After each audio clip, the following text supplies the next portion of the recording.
ಮಾಡಿದ್ರು. ಧರ್ಮಸ್ಥಳದ ಕೇಸು ಈಗಿಂದಲ್ಲ, 13 ವರ್ಷದ ಹಿಂದೆ ಸೌಜನ್ಯ ಯಾವಾಗ ತೀರ್ಕೊಂಡ್ರು ಆ ನಂತರನೇ ಶುರುವಾಗಿರೋದು ಈ ಒಂದು ಘಟನೆ.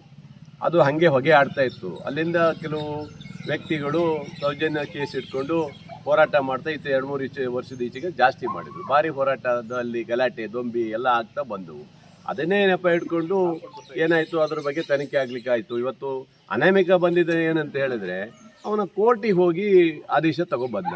ನಾನು 100 ಶವಗಳನ್ನು ಹೂತಾಕಿದ್ದೀನಿ, ನನಗೆ ಅವಕಾಶ ಕೊಡಬೇಕಾದ್ರು. ಜಡ್ಜರು ಯೋಚನೆ ಮಾಡಿ ಅವ್ರು ತೀರ್ಮಾನ ಮಾಡಿದ್ದಾರೆ. ಅವ್ರು ಏನೋ ಕ್ಯಾನ್ಸಲ್ ಮಾಡಿದ್ರು ಚೆನ್ನಾಗಿರ್ತೈತೆ ಅಂತ ಗೊತ್ತಿಲ್ಲ, ಅದು ಇದ್ರ ಬಗ್ಗೆ ಹೇಳಂಗಿಲ್ಲ ನ್ಯಾಯಾಲಯದ ಬಗ್ಗೆ.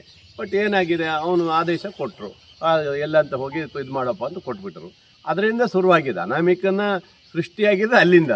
ಹಾಗಾಗಿ ಇವತ್ತು ದೊಡ್ಡ ಮಟ್ಟಕ್ಕೆ ಚರ್ಚೆ ಆಗಿ ಎಲ್ಲ ಆಗಿ ಈಗ SITಯನ್ನು ಸಹ ನಮ್ಮ ಧರ್ಮಸ್ಥಳದ ಏನು ಧರ್ಮಾದ ಅಧಿಕಾರಿಗಳು ಎಲ್ಲರನ್ನೂ ಕೇಳೇ ಇದೆಲ್ಲ ಆಗಿರೋದಿರುತ್ತೆ, ಸುಮ್ಮನೆ ಅಲ್ಲ.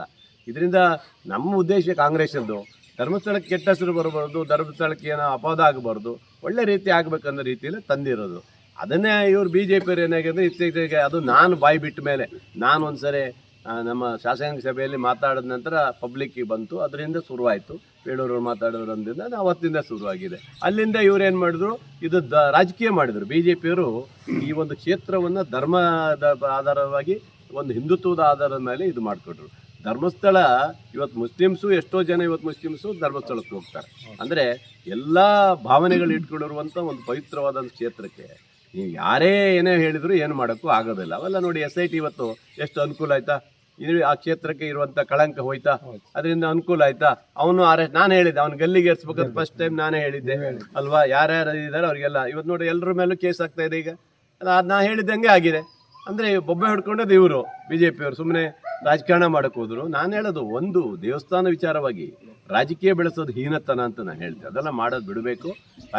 ರಾಜಕಾರಣವಾಗಿ ಮಾಡ್ಕೊಳ್ಳಿ. ಸುಮ್ಮನೆ ಇವೆಲ್ಲ ಗೊಂದಲ ಸೃಷ್ಟಿ ಮಾಡಿ ರಾಜಕಾರಣ ಮಾಡೋಂಥದ್ದೆಲ್ಲ ಕೈ ಬಿಡಬೇಕು ಅನ್ನೋಕೆ ಈಗ ಸಾಕ್ಷಿ ಇದೆ. ಹಾಗಾಗಿ ರಾಜ್ಯ ಸರ್ಕಾರ ಮಾಡಿರೋ ನಿಲುವು ಕರೆಕ್ಟಾಗಿದೆ. SIT ಕರೆಕ್ಟ್ ಇದೆ, ಯಾವುದೇ ತೊಂದರೆ ಆಗೋದಿಲ್ಲ. ಧರ್ಮಸ್ಥಳ ಆಗಿರ್ತೈತೆ. ಇನ್ನು ಭಾಳ ಜನ ಇದ್ದಾರೆ, ಧರ್ಮಸ್ಥಳನ ಮುಜರಾಯಿಗೆ ಬರಿಬೇಕು, ಅದು ಬರಿಬೇಕು ಅಂತ ಹೇಳಿದರು. ಅವು ಯಾವುದೂ ನಮ್ಮ ಸರ್ಕಾರ ನಾವು ಮಾಡೋದಿಲ್ಲ. ಯಾಕೆಂದರೆ ಪುರಾತನ ಕಾಲದಿಂದಲೂ ಅವರು ತಾತ ಅಜ್ಜನ ಕಾಲದಿಂದ ಮಾಡ್ಕೊಂಡು ಬಂದಿದ್ದು ಅದು ಧರ್ಮಸ್ಥಳ. ಅದನ್ನು ನಾವು ಮಾಡೋಕ್ಕಾಗಲ್ಲ. ಈ ಪಾಪಿಗಳು ಮಾಡಲಿಲ್ವ, ಸಿಗಂದೂರು ದೇವಸ್ಥಾನ ತೊಗೊಂಡೋಗಿ ಮುಜರಾಯಿಗೆ ಬರ್ದನಲ್ಲ, ಇದೇ $2 ಮಕ್ಕಳಿಗೆ ಹಾಲಪ್ಪ ಎಲ್ಲ ಸೇರ್ಕೊಂಡು. ಅವಾಗೇನು ಇವನು ಎಲ್ಲಿ ಹೋಗಿದ್ದೀವ? ಆವಾಗ ಇವರಿಗೆ ಇದಿರಲಿಲ್ಲ. ಅಂದರೆ ಆ ದೇವಸ್ಥಾನ ಅಲ್ವಾ, ಅದು ಹಿಂದೂ ದೇವಸ್ಥಾನ ಅಲ್ವಾ, ಅದನ್ನ ಯಾಕೆ ನೀವು ಮುಜರಾಯಿಗೆ ಬರೆಯೋಕೆ ಹೋದ್ರಿ? ಅಂದರೆ ಎಷ್ಟು ಇದಿದೆ ನೋಡಿ, ಅವರೆಲ್ಲ ಧೋರಣೆಗಳಿದಾವೆ. ಇವೆಲ್ಲ ಗಮನದಲ್ಲಿ ಇಟ್ಕೊಳ್ಬೇಕು. ಸುಮ್ಮನೆ ಏನು ಬೇಕಾದ್ರೂ ಮಾತಾಡೋದಲ್ಲ.